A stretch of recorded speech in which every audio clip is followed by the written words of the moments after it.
Hey, good morning, Las Vegas. Welcome to Realty Check, your local Las Vegas real estate news show, where we bring you all the real estate news straight from the professionals of what's happening here in this city. Well, one thing that's happening here in the city right now is we have like 4 seasons all in 1 week. So Vegas weather's totally unpredictable. We love it. Thank you, Vegas. But one thing that has not changed seasons is the housing market. It's been stuck in summer for the past 2 years. So we're going to be talking about that today. We have a great guest on our show today, but if you're watching the show, please take a moment, like, comment, share with your friends, download, tell everybody about it, and keep listening to us every Thursday. And our guest this morning with us is Emily Belknap of Keller Williams, the marketplace, and also the president of KWYPN. We're going to talk about what all that means here in a minute. And Emily, thank you so much for joining the show. Thank you so much for having me. Tell us a little bit about yourself, Emily. So I've been in the real estate industry since I got out of college, but I've been licensed for about 3 years now. Okay. I run a small team out of our office, the marketplace. We've been with KW for about 2 years. Love the company.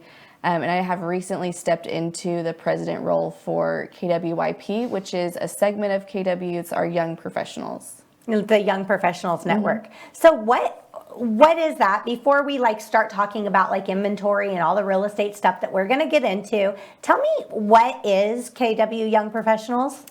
So Young Professionals is a really great way for all of our, like you say, under 40-ish agents in KW to get to mastermind with one another, build relationships. A lot of us are, in our first 3 to 4 years of business.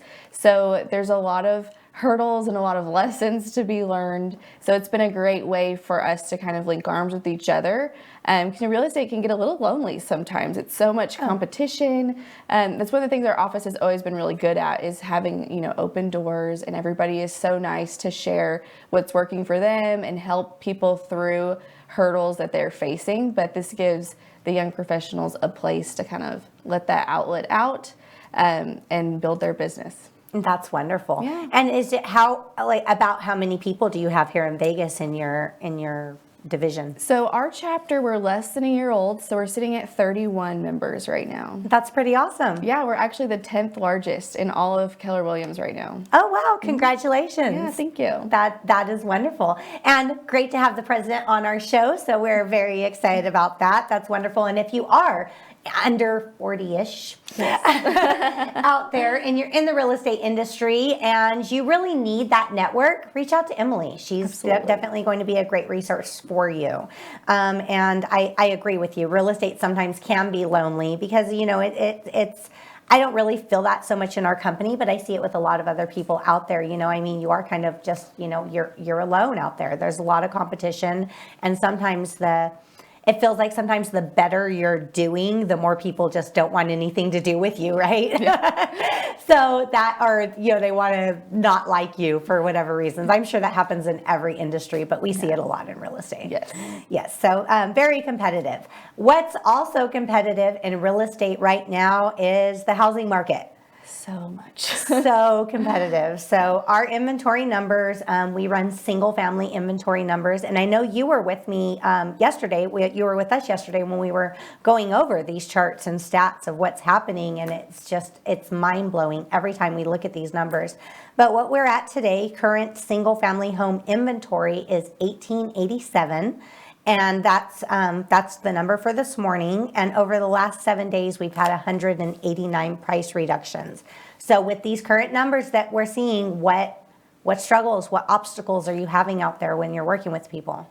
I mean, on the buy side, obviously the biggest issue we're having is just the low numbers. We're in less than a month of inventory. So if we were to list no houses for the next 30 days, we would run out of houses to sell. Yeah. And we've been trending, in the 2 to 3, under 2, something like that for a while now. But this is the first month in a couple months that we've gone below 1.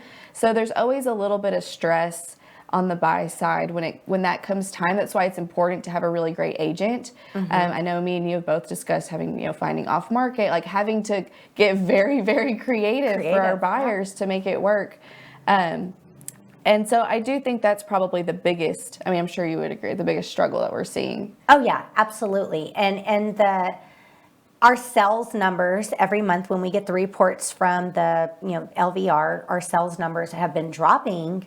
And it's not because sales are dropping, it's because we just don't have the houses to sell. So we're really seeing that uncover in the overall, and again, just like you said, if no one were to list homes or these sellers don't really start getting these homes on the market, we're going to be in trouble. We're not going to have any homes to sell. Yeah, absolutely. There is certainly far more buyers in the market right now than sellers, and that's not an understatement at all. No. There's even a huge amount of buyers that are in the market right now that are not actively shopping because of buyer fatigue. They backed off. They're waiting for some type of relief. So we not only have the active buyers that are outnumbering the sellers, but we have all of these, I guess, on the fence buyers that are just waiting for something to change. Absolutely. Yeah. What are your thoughts with that? So, I mean, I feel like 2021 was really the first year where we lost a handful of buyers just because they were just exhausted from looking and ended up, re-signing a lease, or with pricing the way it's been heading, it's just priced them out of what they really want. So we're having to have a lot of conversations on, what can we find you that's going to be a great fit for you for the next 3 to 5 years instead of the next 10. So let's get something now. Let's build some equity, get you in the market. So as the market continues to go up, you're not getting left behind. Right. And then, we'll upsize you in 3 to 5 years when you've got the equity in this existing home.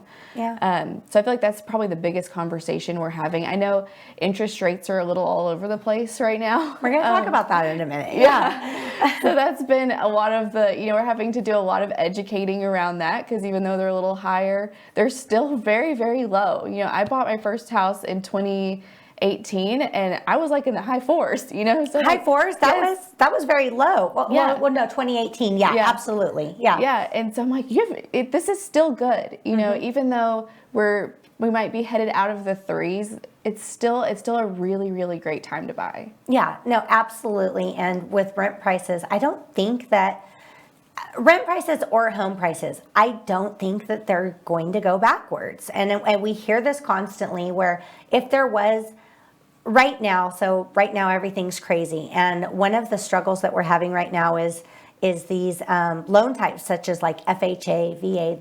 Those buyers are really, in some cases, it's almost impossible for them to buy right now because they don't have the extra cash to put out. They don't have their loan types because of misconceptions that are out there. And we talked about that a lot on the last show, as all these rumors and misconceptions that are out there about those loan types. Their loans aren't getting chosen. The conventional and cash buyers are getting picked over them. So we've even seen the numbers in the sales charts that the majority of the sales that have closed are conventional and cash. So these FHA and VA buyers are very small percentages of people that are winning the offers right now. And those buyers are going to, if there's any type of slowdown, if there's any type of stagnation in the market, those buyers are going to be jumping right back in to buy. So that's not going to make prices go backwards. No. Where I really feel like we're at a spot where and this is just my personal opinion, just what I feel, we've got to level somewhere. Yes, I completely agree with you. Right.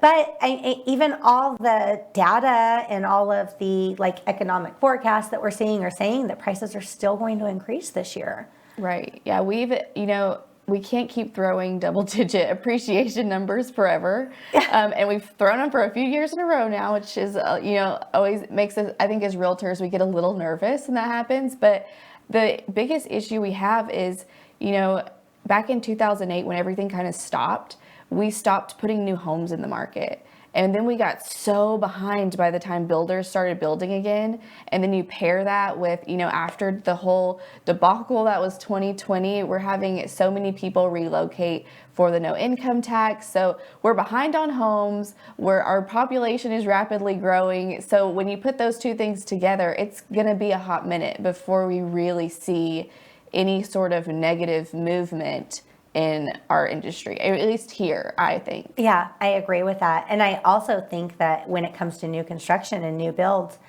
these gas prices, right? Like this is going to affect it. I mean, right now prices are insane already on new construction because of lumber shortages, supply shortages, all of these other factors playing in.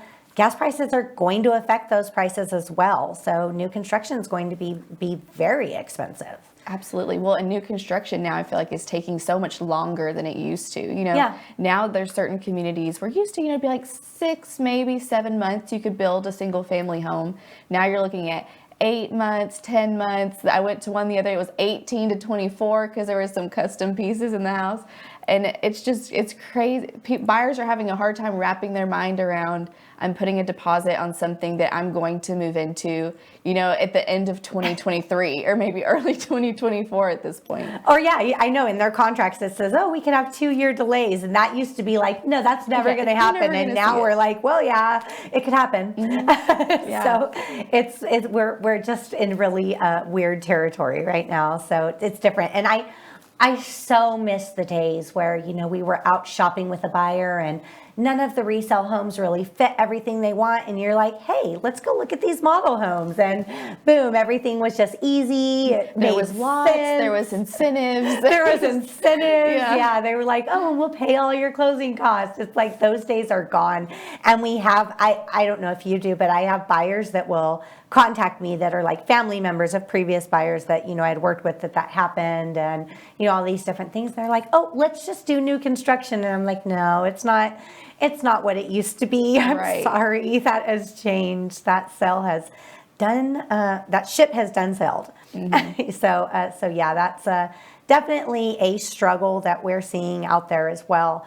As far as like market stability, I mean, again, I really think that we are far down the line before we're seeing any changes, and we just got to get used to what we're in right now, which is tough. It's tough on us. It's tough on buyers. Yeah, absolutely. Yeah.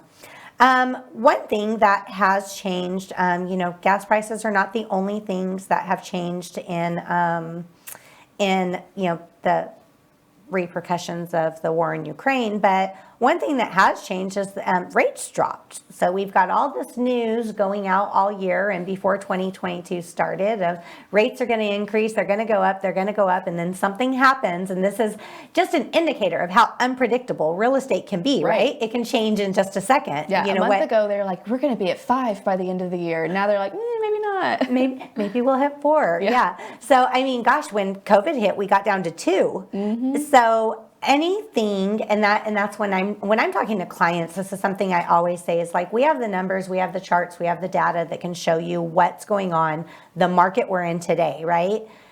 We have no idea what could happen tomorrow that's going to change that. Right. And so one of the things that we're seeing right now is rates are dropping again. Mm-hmm. And along with that, I'm sure you've seen an increase in buyer demand now that they've seen those rates going down. Yep. Yeah. At the beginning of the year, there was a lot of buyers that were like, in January, I'm gonna do it. And then rates started going up and they're like, nope, never mind. And so now you have those people that are like, well, maybe now that it's getting, it's starting to come down a little bit. But it is, I think 2020 was a perfect example of showing, every month when we would sit and look at the numbers, it was so different every month for a while, Yeah. It was just like March and July were 2 very, very different markets, and they are not that far away from each other. So I think we might see a little bit of that this year again. 2021 was a pretty steady increase, but 2022 might be a little, where every month is just a different market. I feel like that. It seems like 2022 spring started in January, mm-hmm. and I'm wondering if we might have cashed in early on spring, and we're going to have a slower spring market than we typically do. And again, the numbers aren't showing that, but just knowing real estate and the cycles that we seem to always be in, I've always experienced that when a cycle starts early, we kind of have the next couple months will slow down a bit, and it could just be over buyer fatigue. Yeah, we get the same. We were just looking at our numbers, our year over year, and our quarter one looks very much like our quarter two normally looks like. So we were thinking the same thing. Is this our new Q2? Is it just, are we like just cycling early? I'm not sure. Yeah. Or is Q2 going to spike? Yeah. Even more? Oh my goodness. Yeah. So there's a lot of things out there. And one thing that I've been, I guess if I could put a notice or a PSA out to sellers right now is because of this, because we, again, preach it over and over and over again is we know the market that we're in today. We don't know what tomorrow is. We don't know the market tomorrow. Anybody that tells you it is lying. It's not, everybody has their feelings of what they think is going to happen, but none of us know for sure. So if you missed selling in the market today, and something changed tomorrow, are you going to have regrets? So these sellers, and some of the sellers are because they've learned the real estate scripts. Don't list till spring. But spring started early. So some of these sellers out there are waiting. What if that were to change? What if that were to change and you missed the boat? Not miss the boat as far as I truly do not believe prices are going to drop. So it's not miss that boat, but miss this seller's market where you can sell as is and get the best terms that work the best for you. That there's something to be said for that.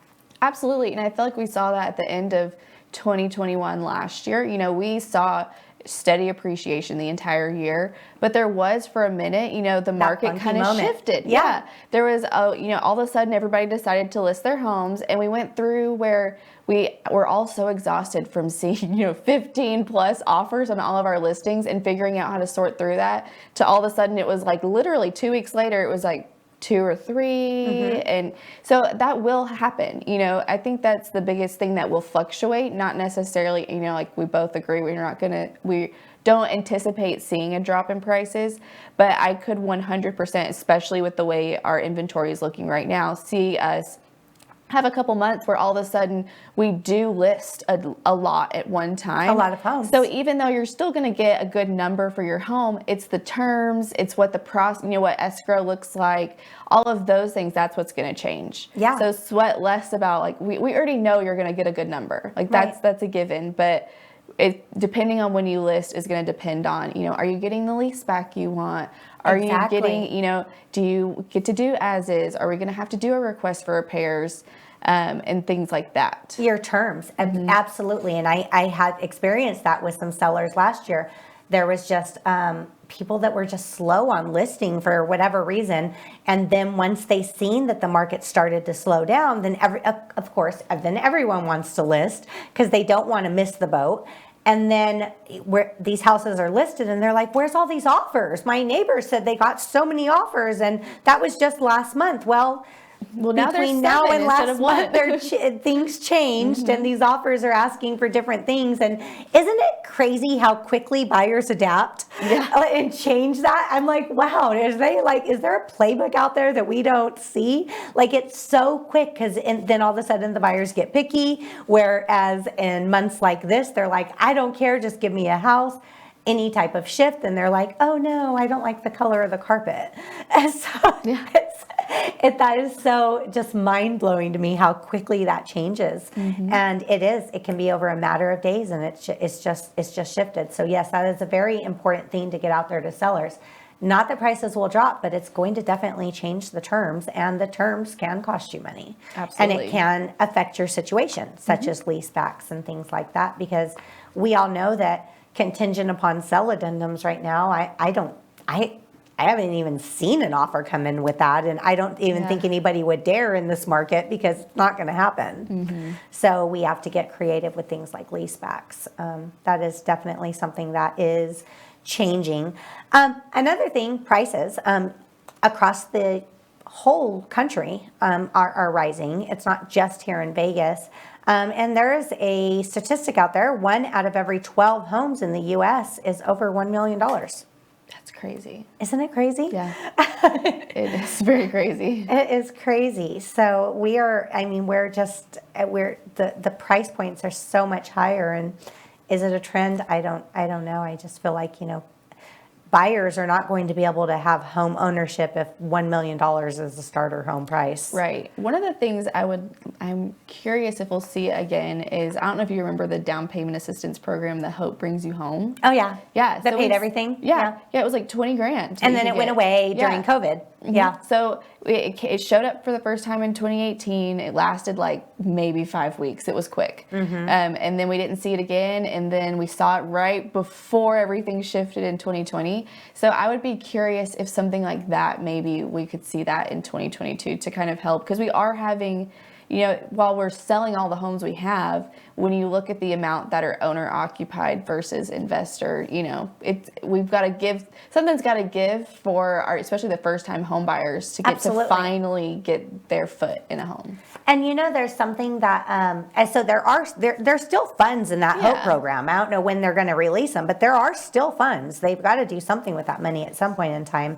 However, Fannie Mae, and this was something that was really big during the, when we were getting out of the short sale foreclosure era, when I started around 2014, Fannie Mae had a lot of these home path homes that were, they had the first look program, so they would only accept FHA offers during the first, I don't remember what it was, 3 days, 7 days, maybe 2 weeks, something like that. Yeah. They had a time period. Yeah, I saw one last year. Yeah. It was the first one, because I just got it in 2018. It was the first one I'd ever seen. Yeah. I was like, man, they're still out here. Yeah, there was a lot of those during that time. And they had, they do something like minor. It wasn't like a flip that they do to it, but they'd go and they'd put in new carpet, they'd paint, they'd make it like a nice home for a first-time home buyer. Yeah. But what they were doing with that is they were making it to where the investors couldn't scoop up all these homes that were, priced well and give first-time home buyers an opportunity. Like, bring that back. I mean, even if there was one, and I think I seen one too sometime last year, probably the same one you did. Because I even had to look at, I was like, what is this? Yeah. And I had seen one as well, and I don't know if like the program's still there, but they just aren't putting a lot of houses on it because obviously those were Fannie Mae, those were distressed homes. We don't have any distressed homes anymore. I think there's like 8 on the market across all price points. So there's no foreclosures out there. So maybe that's why we don't see them anymore. Yeah. But there should be a program out there that incentivizes sellers in some type of way, maybe a tax credit, maybe some type of incentivation, some type of incentive to sellers to sell to a first-time home buyer or to a, an owner-occupant buyer versus an investors, because the investors always, they always get it. They always win, and they know what to do to win, and it's just these home buyers really need to have a chance, and this market has been so rough on them. Absolutely. Yeah, I agree with that.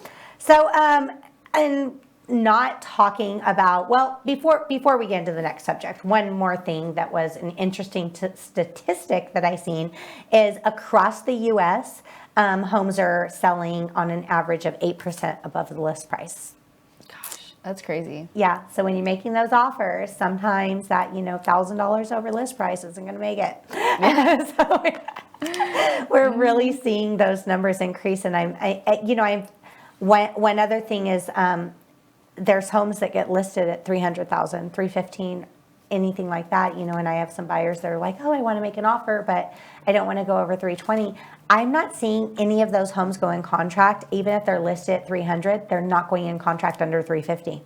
Right. We're having to take some of our buyers that maybe don't have the funds to pay over appraisal or to offer over list, and we're having to take what we would have been looking at, and maybe we're starting down here because we know we're going to have to, bid up, offer significantly over to get the home.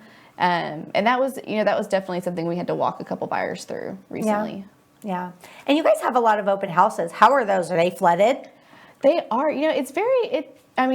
We, as Las Vegans, we love to, if it rains, we don't go out. If it's cold, we don't go out. Yeah. So we're spoiled. Yeah, we are. We love our weather.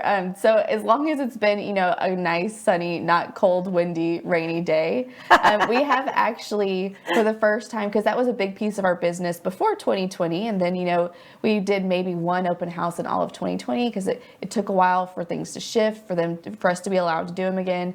But I do feel like for the first time since then, we are starting to see a crazy number through, especially when it's the first weekend of a new listing. And I used to back in like 19, we would gauge it by like, let's get in the 250, 300s.